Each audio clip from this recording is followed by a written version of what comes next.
Hello. Hello. Hello. Hello. Hi, everyone. Hi. Woo. Thanks, everyone, for coming. This has been a lovely evening. Thank you, Vancouver New Music. Thank you, Hot Snacks, Jane Harms, Donna, Alan. Oh my God, that was terrifying. My heart just leapt for a moment. Thank you all for coming. Honestly, you could have been doing a lot of different things tonight, and somehow, like 100-ish people all managed to be in the same room together at the same time, and that's, not short of miraculous. My name is Markus Lake. This is James Goddard. I'm going to turn this down a little bit. Woo. This is Markus Floats. I'm going to make some noises at you, as well as throw a bunch of text at you. Probably the main text will be Peter Kropotkin's The Conquest of Bread.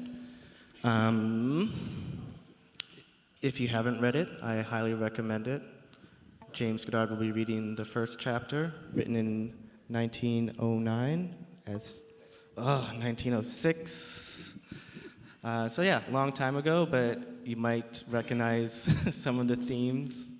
I'm also going to be starting off with a little guided meditation by Reverend Angel Kyoto Williams, who wrote this book called Radical Dharma that I highly recommend. Also going to be a little bit of poetry by Fred Moten, who is a professor, philosopher, just all around very smart person who lives in New York. And away we go.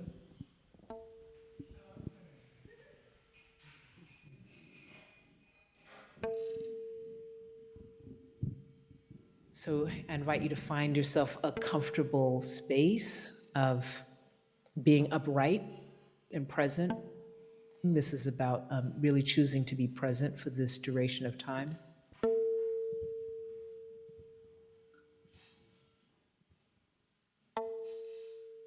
So in breath, press your crown towards the sky. Out breath, let it out, let your body settle, chest, chin, belly. Don't hold your belly, let it go. Buttocks.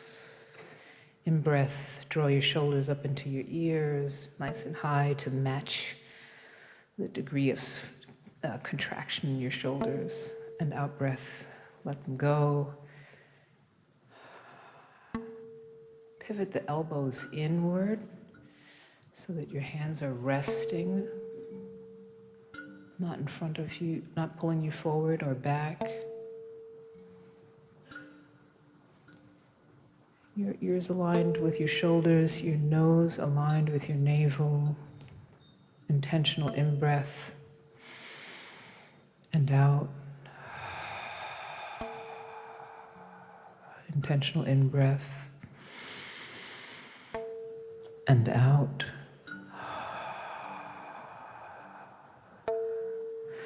One more time, and we know the last time we simply let it go. In-breath and out.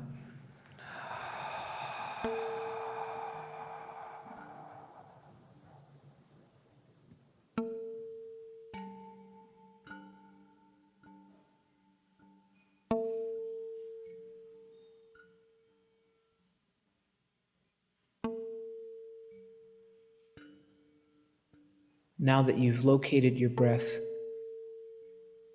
allow your attention to flow with your breath down into your low belly.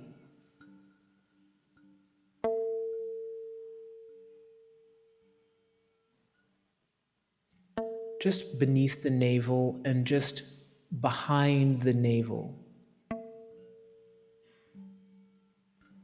So just right at that kind of midsection of our body.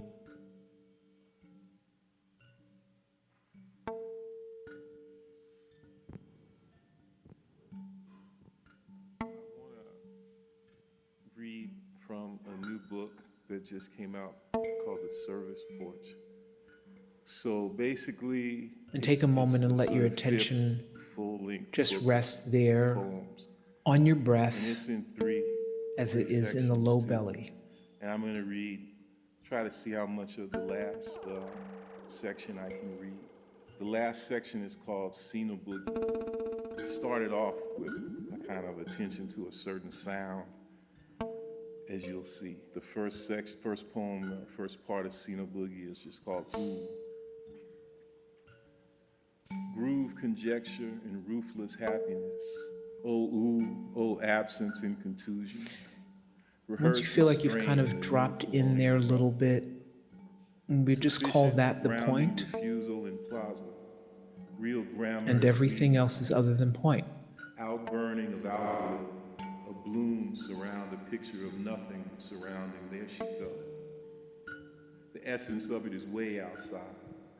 Multiple scenes for exhausting the pure, multiple speech of impure release.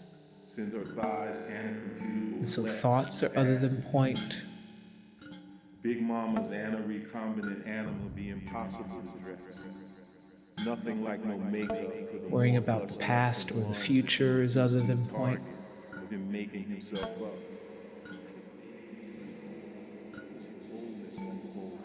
Still riding. Still riding. When you find yourself at other than point, because you will, just pick up your attention awareness we emerge in the wide border and return it gently and firmly to point. Moved boogie loogie, munoz boogie boogie, boom-bridged exformation, self-stimming itself away up under all that surfacing for scratched surfaces. The surfeitry of our raggedy-ass surfeitry, while we all receive and perceive. What's Interjet plus Interjet? Interdrag. Can't expect how math go groove. Ooge. Then more, its motion sin can't understand. We a message when we O2. Here I go in my black forest. What it is with the real groove rolling through the burial and deep frying of my hammer and horn. So if you find yourself fantasizing, you can return to point. It's an appositional if you find yourself doing a to-do list, first 6 books taste good, and you return to point. When you make your observations on being an observer, when your ruler takes over, we detonate and chant and dredge the sea.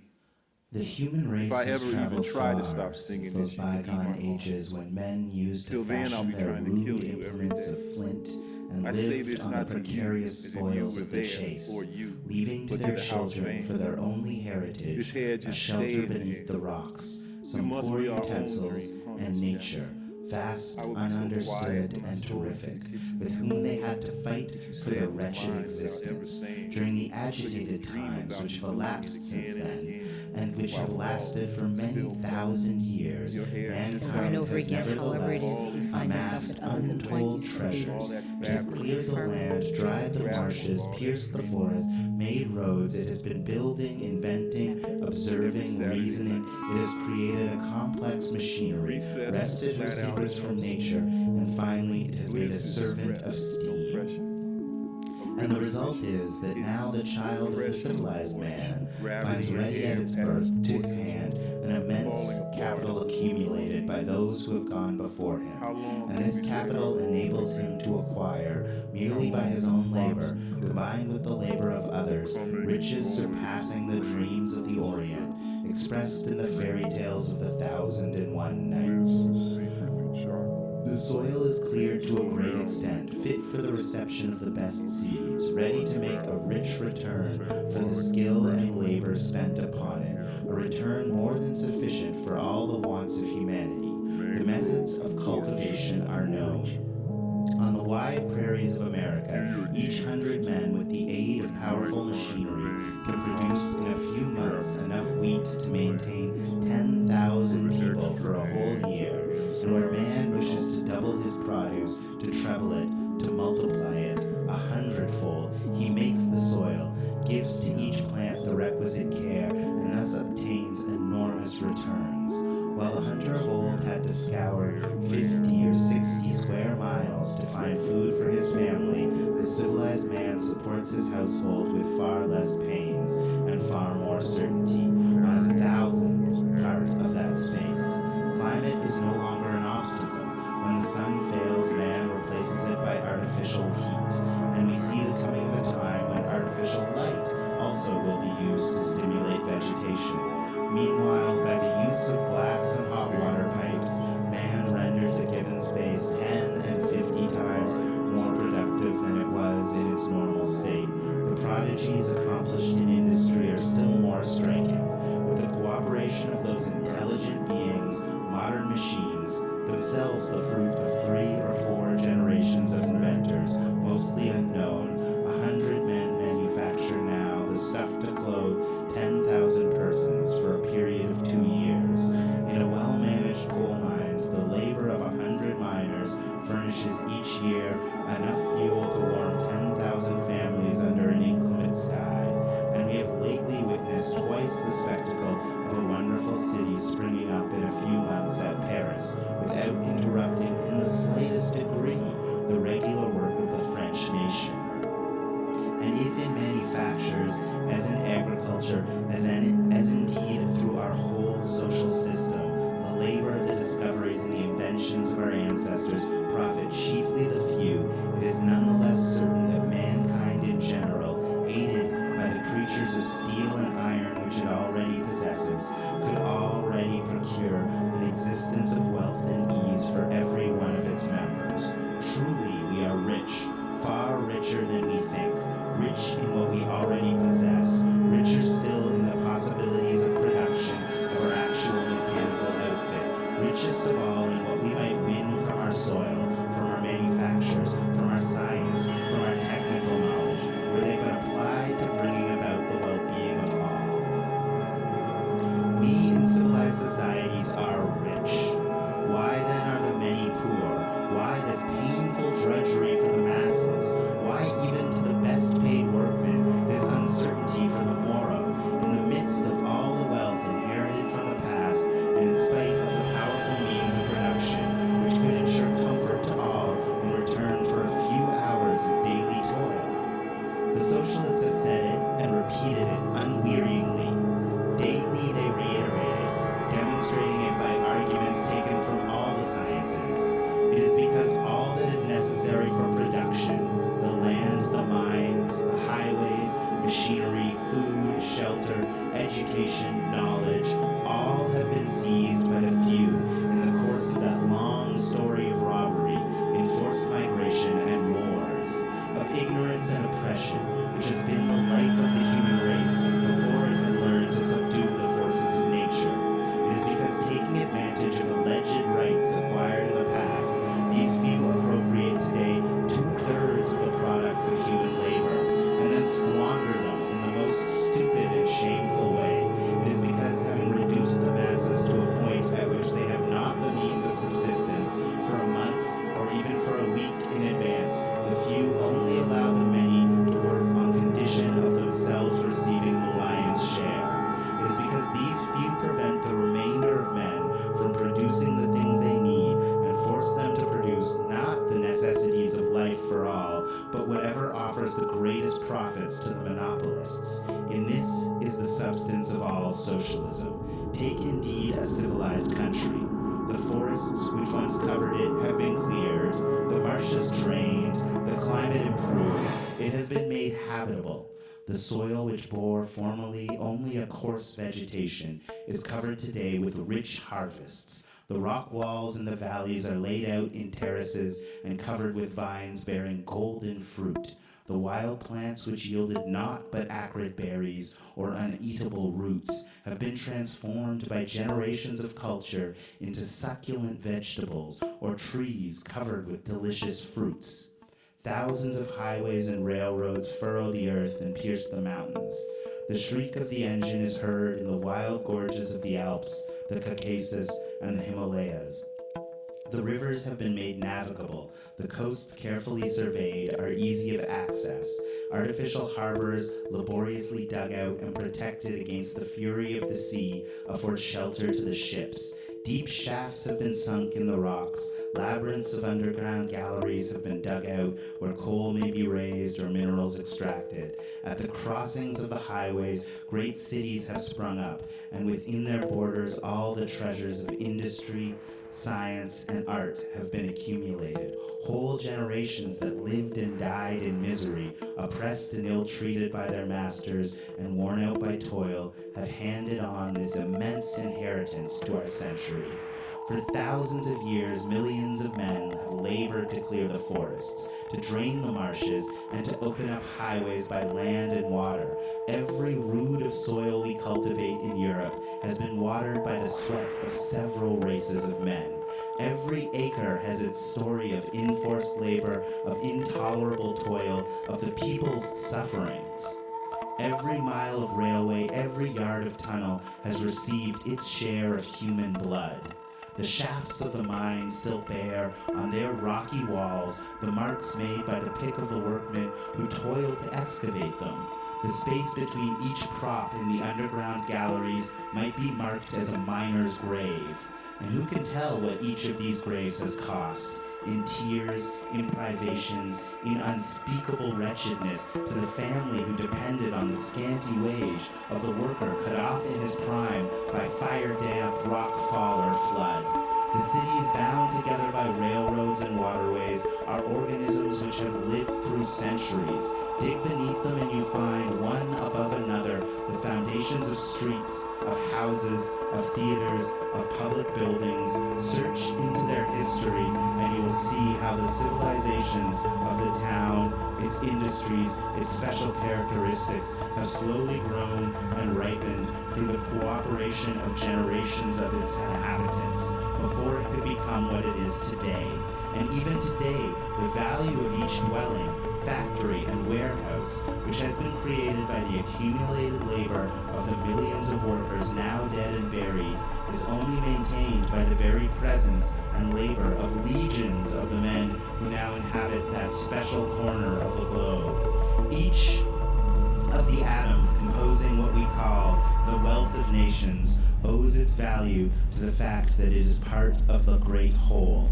What would a London dockyard or a great Paris warehouse be if they were not situated in these great centers of international commerce? What would become of our mines, our factories, our workshops, and our railways without the immense quantities of merchandise transported every day by sea and land?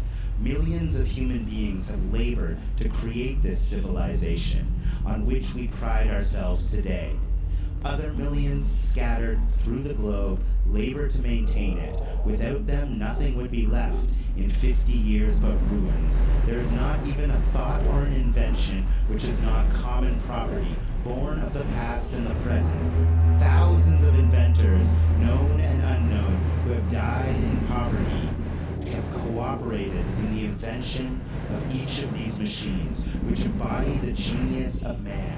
Thousands of writers, of poets, of scholars have labored to increase knowledge, to dissipate error, and to create the atmosphere of scientific thought without which marvels of our century could never have appeared.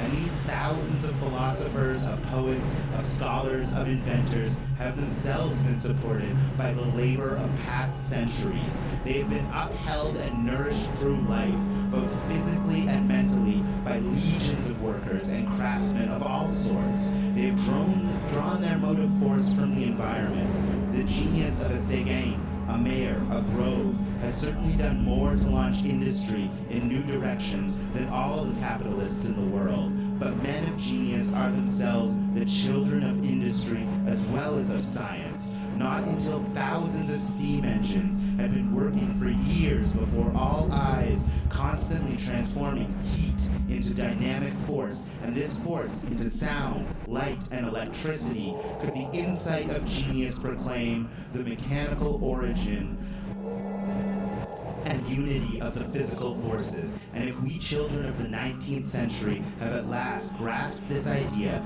if we know now how to apply it, it is again because daily experience has prepared the way. The thinkers of the 18th century saw and declared it, but the idea remained undeveloped because the 18th century had not grown up like ours, side by side with the steam engine. Imagine the decades that might have passed while we remained in ignorance of this law, which has revolutionized modern industry. Had Watt not found at Soho skilled workmen to embody his ideas in metal, bringing all the parts of his engine to perfection so that steam, pent in a complete mechanism and rendered more docile than a horse, more manageable than water, became at last the very soul of modern industry.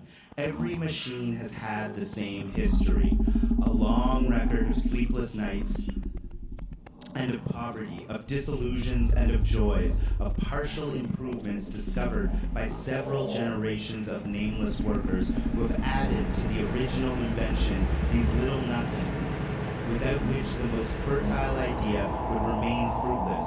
More than that, every new invention is a synthesis, the result of innumerable inventions which have preceded it in the vast field of mechanics and industry, science and industry, knowledge and application, discovery and practical realization, leading to new discoveries, cunning of brain and of hand, toil of mind and muscle, all work together.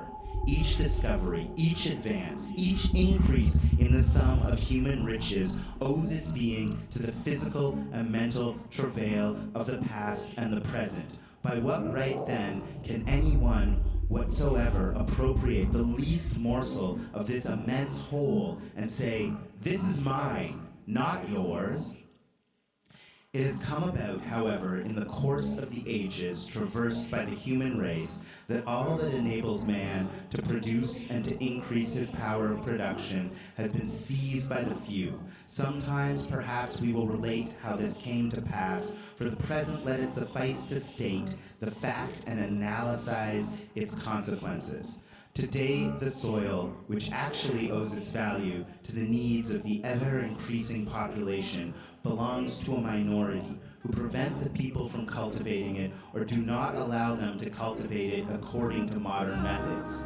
The means, though they represent the labor of several generations and derive their sole value from the requirements of the industry of a nation and the density of the population, the mines also belong to the few, and these few restrict the output of coal or prevent it entirely. If they find more profitable investments for their capital, machinery too has become the exclusive property of the few, and even when a machine incontestably represents the improvements added to the original rough invention by 3 or 4 generations of workers, it nonetheless belongs to a few owners. And if the descendants of the very inventor who constructed the first machine for lace making a century ago represent themselves today in a lace factory at Battle or Nottingham and demand their rights, they would be told, "Hands off!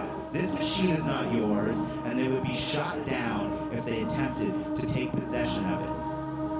The railways, which would be useless as so much old iron without the teeming population of Europe, its industry, its commerce, and its marts, belong to a few shareholders, ignorant perhaps of the whereabouts of the lines of rails, which yield them revenues greater than those of medieval kings. And if the children of those who perished by thousands while excavating the railway cuttings and tunnels were to assemble one day, crowding in their rags and hunger, to demand bread from the shareholders, they would be met with bayonets and grape shot to disperse them and safeguard vested interests. In virtue of this monstrous system, the son of the worker, on entering life, finds no field which he may toil, no machine which he may tend, no mine which he may dig, without accepting to leave a great part of what he will produce to a master. He must sell his labor for a scant and uncertain wage. His father and his grandfather have toiled to drain this field, to build this mill, to perfect this machine. They gave to the work the full measure of their strength, and what more could they give? But their heir comes into the world poorer than the lowest savage. If he obtains leave to till the field, fields, it is on the condition of surrendering a quarter of the produce to his master and another quarter to the government and the middleman. And his tax, levied upon him by the state, the capitalist, the lord of the manor, and the middleman, is always increasing. It rarely leaves him the power to improve his system of culture. If he turns to industry, he is allowed to work, though not always even that, only on condition that he yield a half or 2/3 of the product to him whom the land recognizes as the owner of the machine. We cry shame on the feudal baron who forbade the peasant to turn a clod of earth unless he surrendered to his lord a fourth of his crop. We call those the barbarous times. But if the forms have changed, the relations have remained the same, and the worker is forced under the name of free contract to accept feudal obligations. For turn where he will, he can find no better conditions. Everything has become private property, and he must accept or die of hunger. The result of this state of things is that all our production tends in a wrong direction. Enterprise takes no thought for the needs of the community. Its only aim is to increase the gains of the speculator. Hence the constant fluctuations of trade, the periodical industrial crises, each of which throws scores of thousands of workers on the streets. The working people cannot purchase with their wages the wealth which they have produced, and industry seeks foreign markets among the money classes of other nations. In the East, in Africa, everywhere, in Egypt, Tonkin, or the Congo, the European is thus bound to promote the growth of serfdom, and so he does. But soon he finds everywhere similar competitors. All the nations evolve on the same lines, and wars, perpetual wars, break out for the right of precedence in the market. Wars for the possession of the East, wars for the empire of the sea, wars to impose duties on imports and to dictate conditions to neighboring states, wars against those blacks who revolt. The roar of the cannon never ceases in the world. Whole races are massacred. The states of Europe spend 1/3 of their budget in armaments, and we know how heavily these taxes fall on the workers. Education still remains the privilege of a small minority, for it is idle to talk of education when the workman's child is forced at the age of 13 to go down into the mine or to help his father on the farm. It is idle to talk of the studies to the worker who comes home in the evening crushed by excessive toil with its brutalizing atmosphere. Society is thus bound to remain divided into two hostile camps, and in such conditions freedom is a vain word. The radical begins by demanding a greater extension of political rights, but he soon sees that the breath of liberty leads to the uplifting of the proletariat, and then he turns around, changes his opinions, and reverts to repressive legislation and government by the sword. A vast array of courts, judges, executioners, policemen, and jailers is needed to uphold these privileges, and this array gives rise in its turn to whole systems of espionage, of false witness, of spies, of threats, and corruption. The system under which we live checks in its turn the growth of the social sentiment. We all know that without uprightness, without self-respect, without sympathy and mutual aid, humankind must perish, as perish the few races of animals living by rapine or the slave-keeping ants. But such ideas are not to the taste of the ruling classes, and they have elaborated a whole system of pseudoscience to teach the contrary. Fine sermons have been preached on the text that those who have should share with those who have not. But he who would act out this principle is speedily informed that these beautiful sentiments are all very well in poetry, but not in practice. To lie is to degrade and besmirch oneself, we say, and yet all civilized life becomes one huge lie. We accustom ourselves and our children to hypocrisy, to the practice of a double-faced morality, and since the brain is ill at ease among lies, we cheat ourselves with sophistry. Hypocrisy and sophistry become the second nature of the civilized man. But a society cannot live thus. It must return to truth or cease to exist. Thus the consequences which spring from the original act of monopoly spread through the whole of of social life. Under pain of death, human societies are forced to return to first principles, the means of production being the collective work of humanity. The product should be the collective property of the race. Individual appropriation is neither just nor serviceable. All belongs to all. All things are for all men, since all men have need of them, since all men have worked in the measure of their strength to produce them, and since it is not possible to evaluate everyone's part in the production of the world's wealth. All things are for all. Here is an immense stock of tools and implements. Here are all those iron slaves which we call machines, which saw and plane, spin and weave for us, unmaking and remaking, working up raw matter to produce the marvels of our time. But nobody has the right to seize a single one of these machines and say, "This is mine. If you want to use it, you must pay me a tax on each of your products," any more than the feudal lord of medieval times had the right to say to the peasant, "This hill, this meadow belongs to me, and you must pay me a tax on every sheaf of corn you reap, on every rick you build." All is for all. If the man and woman bear their fair share of work, they have a right to their fair share of all that is produced by all, and that share is enough to secure them well-being.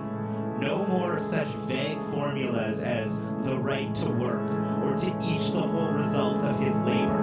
What we proclaim is the right to well-being, well-being for all.